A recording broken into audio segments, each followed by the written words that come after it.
Madilog Tan Malaka, Materialisme, Dialektika, dan Logika. Bab 1. Logika Mistik.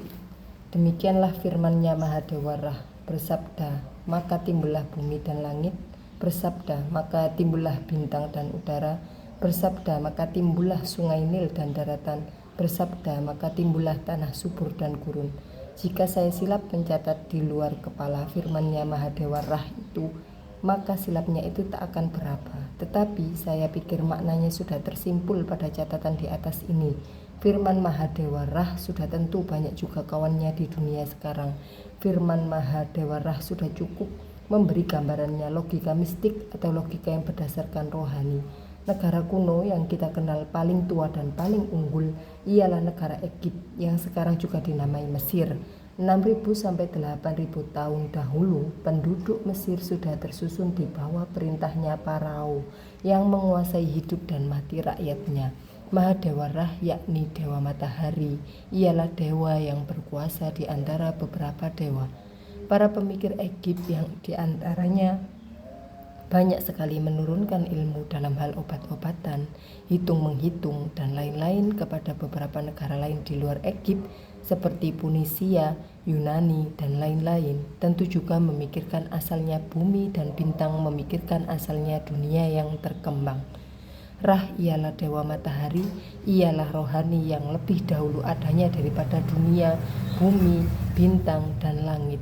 Mahadewa Rah tentulah sempurna, yakni maha kuasa, terkuasa, asal daripada semuanya benda yang ada di dunia ini.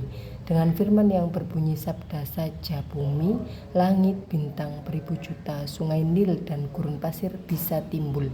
Timbulnya itu adalah pada saat satu saja, sesudah sabda tadi difirmankan. Jadi rohanilah yang pertama, zatlah yang kedua. Zat ini berasal dari rohani, bukan sebaliknya, yakni rohani yang berasal dari zat. Roh tak perlu menunggu-nunggu seperti Pak Tani menunggu-nunggu padinya sesudah benihnya ditanam. Kalau dia mesti menunggu, maka ini berarti bahwa dia pasti takluk pada sang waktu, sang tempo. Jika begitu, maka Mahadewa Rah bukanlah terkuasa. Ringkasnya, Mahadewa Rah itu terkuasa, tidak takluk kepada zat dan tempo. Firman roh itulah yang menggambarkan jawab yang paling jitu dan konsekuen, jujur dasar atas pertanyaan yang maha penting dalam filsafat. Manakah yang pertama dan mana yang kedua? Mana yang asal dan mana yang akibat di antara zat dan rohani? Tetapi ilmu alam seperti ilmu bintang, ilmu alam, ilmu urai kimia, ilmu matematika, dan lain-lain yang semuanya sekarang diajarkan di sekolah di 5 benua yang kita kenal ini ialah berdasarkan filsafat yang sebaliknya. Di sini rohani yang berupa kodrat, Krach, forge tidaklah dianggap barang yang terpisah, barang yang berdiri sendirinya, barang yang bisa melahirkan zat dalam tempo yang lebih tepat dari sekejap mata. Di sini forge kodrat itu terkandung oleh mater, oleh benda. Di mana ada benda, di sana baru ada kodrat. Benda yang oleh bangsa Yunani dahulu kala dinamai elektron mengandung kodrat yang dinamai listrik, magnet yang semuanya kita kenal, menarik besi biasa, dan sebagainya. Benda mesti dahulu kita saksikan, barulah di belakangnya bisa kita saksikan kodratnya. Kodrat listrik tidaklah bisa kita lihat rupanya, tetapi bisa saksikan kekuatannya.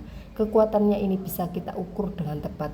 Kodrat listrik itu bisa menggerakkan mesin, bisa memberi panas dan cahaya. Tetapi kodrat listrik itu tak bisa membuat zat baru seperti orang, hewan, malah sebutir beras pun listrik tak bisa bikin. Jadi buat ilmu alam kodrat itu tak bisa terpisah dari benda. Lagi pula mesti ada benda dahulu, baru di belakangnya timbul kodrat. Elektron atau dinamo dahulu, baru di belakangnya ada kodrat listriknya.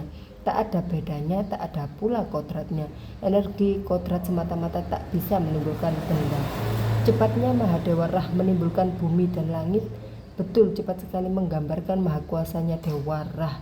Tetapi hal ini bertentangan benar dengan law of evolution, hukum pertumbuhan. Hukum evolusi inilah yang dipakai oleh Charles Darwin buat membentangkan timbul dan tumbangnya hewan serta tumbuhan. Kalau law of evolution ini tumbang, maka tumbanglah pula ilmu biologi, ilmu hidup tentang hewan dan tumbuhan. Tumbanglah pula gedung ilmu yang sudah menimbulkan puluhan raksasa berpikir dari ilmu, yang sudah nyata sekali manfaatnya buat seluruhnya umat manusia. Gedung ilmu biologi adalah amat permai sekali dan senantiasa ditambah pemainnya oleh para ahli pertumbuhan di dunia ini. Immanuel Kant, ahli filsafat Jerman yang kesohor itu, memakai hukum evolusi buat membentangkan timbul, tumbuh, dan tumbangnya bumi, matahari, serta berjuta-juta bintang di langit. Sistem yang dibangunkan oleh Darwin dan Kant boleh diperiksa dan dikritik karena memangnya sifatnya ilmu alam ialah tahan uji. Kalau sistem itu tak bisa diperiksa kebenarannya dan tak bisa dikritik, maka matilah ilmu alam itu. Tetapi walaupun sesuatu sistem dari sesuatu ilmu itu bisa mati, hukum evolusi, the law of evolution, akan tetap tinggal. Dan menurut Darwin, maka tumbuh-tumbuhan, hewan, dan manusia itu adalah hasil dari pertumbuhan yang lama, beratus, beribu, malah berjuta-juta tahun, dari 2-3 biji asli sampai ke manusia. Menurut Kant dan para ahli bintang lainnya di zaman sekarang, maka ribuan juta-juta bintang dan bumi lain di langit itu adalah pertumbuhan yang lama, juta-juta tahun pula dari permulaan molten mass hingga lebur sampai ke bentuk dunia yang sekarang. Semua perubahan dalam juta-juta tahun itu, dari leburan benda sampai bumi dan bintang di langit, dan beberapa biji asal tadi sampai ke manusia, ada mempunyai keadaan dan sebab. Oleh karena berlainan keadaan hidup, umpamanya berlainan iklim, maka biji asal tadi menjelma menjadi ikan. Lama-kelamaan ikan menjelma menjadi amfibi, hewan yang hidup di air dan daratan seperti kodok dan lain-lain. Amfibi lama-kelamaan menjadi reptil, binatang menjalar seperti ular. Reptil lambat laut menjelma menjadi binatang yang menyusukan anaknya seperti lembu dan monyet. Monyet inilah yang menderita penjelmaan dalam jutaan tahun sampai timbul hewan berupa manusia. Semua penjelmaan itu berlaku menurut hukum yang nyata dan sebab serta akibat yang nyata dan tetap dalam tempo jutaan tahun. Mahadewa Ra menjelmakan bumi dan bintang, sungai Nil dan daratan dan sebagainya dalam sekejap mata saja. Ialah selama membunyikan firman sabdanya saja. Tetapi menurut hukum evolusi, maka penjelmaan tadi terjadi dalam juta-jutaan tahun. Dalam penjelmaan itu bukan kodrat yang dahulu, melainkan benda, mater. Disinilah logika mistik mendapatkan tantangan hebat dari ilmu alam dalam hal pelaksanaan hukum evolusi, the law of evolution. Dalam hal pelaksanaan lain pun, dalam hukum lain dari ilmu alam, logika mistik tadi mendapat tantangan pula. Tiangnya ilmu kodrat ialah satu cabang dari ilmu alam, ialah the law of conversion of force, yakni hukum tentang ketetapan jumlahnya kodrat di dunia ini. Kawannya ialah hukum ketetapan jumlah benda di dunia ini. Syahdan, menurut hukum ketetapan kodrat itu, maka kodrat yang hilang pada satu bentuk bisa didapat pada bentuk yang lain. Jadi jumlahnya kodrat tadi tinggal tetap saja. Hukum ini dilaksanakan oleh Joule, seorang ahli ilmu kodrat Inggris, 1818 sampai 1889 seperti berikut. Dengan 4 cara, Joule membuktikan persamaan panas dan kodrat mekanika energi. Dia dapatkan bahwa buat menaikkan panasnya 1 pound air dengan 1 derajat perlu dipakai 772 feet pounds, kaki pounds. Artinya ialah banyaknya kodrat yang perlu dipakai buat menaikkan 772 pounds 1 kaki ke atas. Jadinya Joule mendapat panas, tetapi dia kehilangan kodrat. Jumlah kodrat di dunia tinggal tetapi seperti dahulu. Cuma sekarang kodrat yang hilang itu berupa panas, yaitu satu bentuk dari kodrat juga. Banyak persamaannya dengan seorang hartawan yang umpamanya mempunyai uang yang nilainya 1 juta, tetapi yang 500.000 dia belikan rumah, kapal, dan sebagainya. Sebagian dari hartanya sudah bertukar rupa, ialah menjelma menjadi rumah, kapal, dan sebagainya. Tetapi jumlah nilainya tetap 1 juta juga. Hartanya itu betul bertukar bentuk, uang, emas bertukar menjadi rumah, kapal, dan sebagainya. Tetapi rumah dan kapal itu pun harta juga. Begitu juga Joule mengadakan hukum tentang perhubungan panas listrik. Hukum ini dipakai pada persoalan lampau. Seperti jumlahnya kodrat itu tetap di alam ini, begitu juga jumlahnya benda. Satu benda yang berupa asli, elemen bisa hilang, tetapi yang timbul umpamanya keju atau daging, garam yang terkandung oleh bangkai hewan atau mayat manusia yang hilang bisa dicari pada tumbuhan yang menghisap garam tadi. Yang hilang ialah garamnya atau airnya. kucing atau manusia. Yang timbul ialah bambu atau pohon kelapa. Jumlah zat atau benda di alam tetap seperti dahulu juga. Kalau beratnya manusia yang hilang itu 50 kilo, maka berat keju yang gantinya itu 50 kilo pula. Zat asli elemen yang dikenal di dunia sekarang adalah 92 buah. Zaman dahulu cuma 4 buah saja, ialah tanah, air, udara, dan api. Tak heran kalau besok atau lusa angka 92 sekarang akan ditambah lagi. Bagaimana zat asli yang 92 buah yang sekarang dikenal itu berpadu dan berpisah sudah banyak pula dikenal. Seorang guru sekolah di Inggris bernama Dalton mendapatkan satu hukum yang amat penting buat ilmu kimia. Hukum itu dinamai The Law of Constant Combustion, yakni hukum perpaduan yang tetap. Air umpamanya adalah satu benda perpaduan dari zat asli bernama oksigen dan hidrogen. Bagaimanapun air itu diperoleh dalam kamar ilmu pisah, laboratorium ataupun di udara sebagai air hujan, air itu tetap satu perpaduan oksigen dan hidrogen atas perbandingan yang tetap pula. Dalam kamar ahli pisah mesti dipakai 88,9% oksigen dan 11,1% hidrogen. Di udara pun perbandingan itu tetap begitu. Begitu juga perpaduan semua benda yang lain-lain berlaku menurut hukumnya Dalton tadi.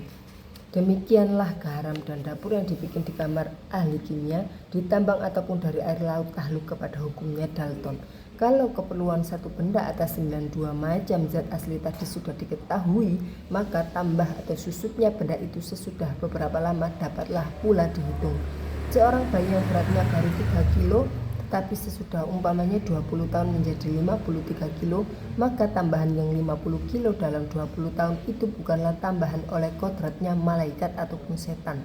Tambahannya itu ialah zat minyak, putih, telur, tepung, air, dan lain-lain zat yang diterima oleh bayi tadi dalam tempo 20 tahun tadi. Kalau satu mayat yang beratnya 50 kilo sesudah beberapa tahun cuma tinggal 20 kilo tulang belaka, maka daging yang hilang yang terdiri dari beberapa zat asli yang sudah diketahui itu tidaklah melayang ke matahari, bulan, ataupun lain tempat, melainkan tinggal dalam daerah bumi kita, dalam bumi dan udara di kelilingnya. Barangkali sebagian dikandung oleh tumbuhan di sekitarnya tumbuhan tadi, di dalam tanah atau air yang di sana sini atau di udara. Hilangnya zat asli di alam ini bisa didapat kembali di tumbuh-tumbuhan atau hewan dalam alam kita juga. Tambahnya, zat asli itu boleh dihitung dari zat asli yang bebas dari kandungannya hewan atau tumbuhan di tempat yang mendapat tambahan tadi. Jumlah di alam tetap saja seperti dahulu, tak ada tambahnya dan tak ada pula kurangnya. Seandainya bumi kita sekarang mempunyai jumlah zat X kilo, tetapi besok cuma X dikurangi Y kilo, maka yang Y kilo itu boleh kita cari pada tumbuhan, hewan, ataupun manusia yang menerimanya. Jumlahnya di dunia tetap X kilo juga. 92 elemen zat asli yang dikenal sekarang yang ada di bumi dan udara kita pulang pergi, tumbuh atau mati, menjelma menjadi tumbuhan, hewan, dan manusia, dan kembali pula ke tanah atau udara. Jumlahnya tetap. Berpadunya atau berpisahnya berlaku menurut hukum yang tetap. Hilang pada satu tempat, terdapat pada tempat yang lain. Tak ada tambah jumlahnya, tak pula ada kurangnya. Benda itu tetap jumlahnya. Kodrat energi itu tetap pula jumlahnya. Di dunia ini, di bumi dan sekalian binatang di langit serta di udara yang terdapat di alam ini. Tadi logika mistik mendapat bantahan dari hukum evolusi. Dalam uraian kita di atas ini kita lihatlah kritik yang lain. Logikanya mistik pertama berbantah dengan hukum tentang ketetapannya jumlah kodrat di dunia ini. Yol. Bertentangan kawannya ialah hukum ketetapan jumlah benda. Sama sekali tidak bisa dicocokkan dengan hukum perpaduan yang tetap, Dalton. Diperingatkan lagi bahwa Mahadewa Rah dalam kurang dari sekejap mata dengan kata pepatah saja menimbulkan jutaan-jutaan bintang, bumi, dan langit.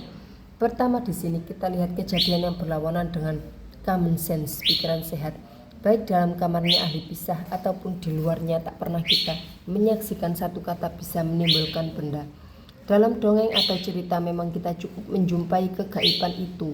Tetapi dalam 40 tahun belakangan ini saja di antara 2 miliar manusia itu belum pernah saya dengar satu makhluk yang bisa dengan kata saja menimbulkan seekor macan. Janganlah lagi bumi atau bintang. Rohani, kata, kosong, menurut pikiran saya tak bisa menimbulkan benda.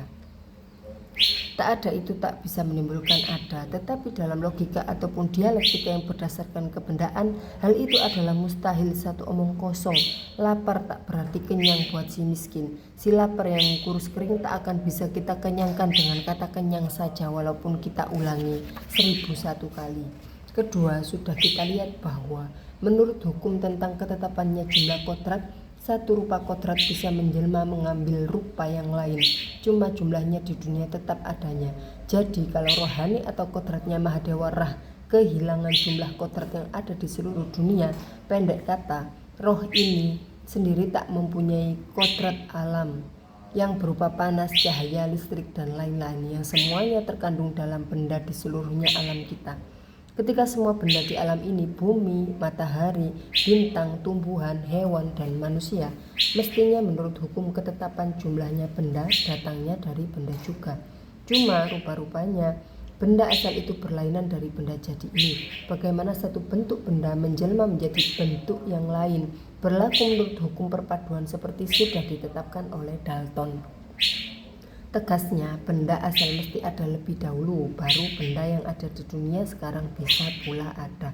Benda asal itu menurutkan ialah benda lebur, molten mass. Dari benda lebur itu berjalan sepanjang hukum perpaduan dan perpisahan Dalton dan lain-lain sesudah juta-jutaan tahun kita sampai kepada beberapa Jenkimen-Challenge, yakni beberapa biji asli yang bertunas satu. Beberapa biji asli yang bertunas satu ini sesudah jutaan tahun pula berhubungan dengan perubahan iklim dan sebagainya. Sepanjang hukum evolusi Darwin kita akhirnya sampai ke alam kita sekarang. Sebagai kebulatan pemeriksaan kita sampai sekarang, kita bisa tetapkan bahwa penimbulan dunia, benda, dan kodratnya itu oleh rohani dan firman dalam sekejap mata saja adalah berlawanan sekali dengan segala hukum yang dipakai dalam ilmu alam. Marilah kita sebentar mengendalikan bahwa rohani itu terdiri dari zat. Ini pun ada mengandung kritik diri sendiri. Bukankah rohani itu dianggap suci, tidak kotor seperti zat? Bukankah rohani itu dianggap suci, tidak kotor seperti zat? Terkuasa, artinya tidak takluk kepada hukum dan sifat yang mengenai zat. Rohani tak bisa berubah, tumbuh atau susut, sakit atau senang, hidup atau mati, bersih ataupun kotor. Mahadewa Rah ialah terkuasa, tersempurna, tersuci, tak bisa dikenal oleh hukum yang mengenai zat. Kalau dia masih bisa dikenal oleh hukum yang mengenai zat, bukanlah ia roh lagi, bukanlah ia terkuasa lagi, bukanlah pula dia maha sempurna dan maha suci lagi. Belum lagi habis saya tuliskan yang di atas ini, maka menjelmalah di depan saya rohnya para pemikir Egypt. Mereka dengan kawannya para ahli kegaiban yang ada di sekitar kita sekarang membantah dengan keras. Dewa Rah menimbulkan zat dengan segala hukum yang dipakai dalam ilmu alam sekarang supaya sesudah ditimbulkan itu alam bisa bekerja sendiri menurut hukumnya sendiri. Mekanistik materialisme. Buat menyelidiki yang di belakang ini saya tidak perlu memakai cara membantah dengan mengandaikan seperti di atas tadi, yang dalam ilmu logika mantik dinamai cara reduction ad absurdum. Menurut cara itu tadi, rohani itu sebentar diandaikan zat. Sekarang boleh saya pakai cara yang lazim dipakai oleh orang desa, ialah menghitung dengan memakai jari. Kini persoalan bukanlah lagi mana yang bermula zat ataukah roh, melainkan siapa yang terkuasa, Dewa Rah ataukah alam. 3 jawab yang mungkin dan 3 jari pula yang perlu dipakai. 1. Dewa Rah lebih kuasa dari alam dan hukumnya. 2. Dewa Rah sama kuasa dengan alam dan hukum alam. 3. Dewa Rah kurang kuasa dari alam dan hukum alam. Balik kita ke jari ke-1, yakni pada telunjuk yang mengatakan bahwa Dewa Rah lebih kuasa daripada alam dan hukumnya. Menurut ilmu bintang zaman sekarang, maka jutaan bintang dan bumi beredar menurut hukum yang pasti, ialah hukum Newton. Hukum itu diakui sah, dipelajari di sekolah, dan dipakai oleh ahli bintang buat menghitung hal yang berkenaan dengan bumi dan bintang. Hukum Newton tetap diakui walaupun Einstein dalam beberapa perhitungan bisa mendapatkan hasil yang lebih jitu. Kalau hukum alam yang dilukiskan oleh Newton itu jatuh, apapun 1 menit saja berhenti, maka kacau balaulah jutaan bumi dan bintang tadi. Tetapi selama ilmu alam lahir dan ahli alam memerhatikan bumi dan bintang, belumlah satu saat juga hukum gerakan bintang itu dapat perkosaan. Belum pernah Mahadewa Rah yang mestinya masih ada menahan matahari naik atau mencegah matahari turun. Pasti roh tak akan bisa. Percobaan eksperimen yang dijalankan dalam laboratorium pada 5 benua di muka bumi ini belum pernah memungkiri hukum yang dikenal dalam ilmu kodrat, mekanika, ilmu alam, ilmu kimia, dan lain-lain. Hukum alam itu terus jalan dengan tetapi pasti, tak peduli di waktu mana ataupun tempat mana juga, di mana saja. Bila saja hukum itu dilaksanakan, dia berjalan tetap terang. Seperti pepatah Indonesia, terang bersuluh bulan dan matahari bergelanggang di mata orang banyak. Pasti pula Mahadewa Rah tak akan bisa mengubah jalannya mekanisme undang itu, pasti tak bisa. Seorang pemikir yang nakal pernah berkata, yang kuat di alam ini mengalahkan yang lemah. Hukum alam ini sudah termasuk ke dalam common sense. Ini semut, katanya pula. Ini jari saya, lebih kuat dari semut itu, katanya. Terus, kalau ada kodrat yang bisa mencegah alam menjalankan hukumnya, tolonglah semut ini, katanya yang penghabisan. Pada saat itu juga ditekankannya jarinya pada semut yang lemah tadi. Semut tadi pasti mati. Quod erat demonstrandum. Demikianlah dibuktikan kebatalannya andaian ke-1 tadi. 2. Pada jari tengah. Dewa Rah sama kuasa dengan alam dan hukum alam. Kalau begitu, apa gunanya menjelma Dewa Rah? Dewa Rah tidak diketahui jalannya. Dia adalah satu kegaiban yang maha besar. Sedangkan alam bukanlah semuanya gaib. Sudah banyak diketahui hukumnya, jalannya. Boleh dilihat akibatnya dan disimpulkan segala buktinya. Ditunjukkan kebenarannya dengan tak pernah mangkir. Boleh dipakai aturannya, undangnya itu buat keselamatan dan kesenangan hidup. Jadi lebih baik sembah, junjung dan puja alam saja barang yang nyata itu. Seandainya Mahadewa Rah tak menyetujui hal ini, maka dia boleh datangi alam dan kalau perlu berjuang mengukur kekuatan dengan alam. Karena kekuatan roh dan alam itu seperti sudah kita andaikan tadi sama, maka kita makhluk yang hina ini boleh menjadi penonton saja. Kita tak perlu takut.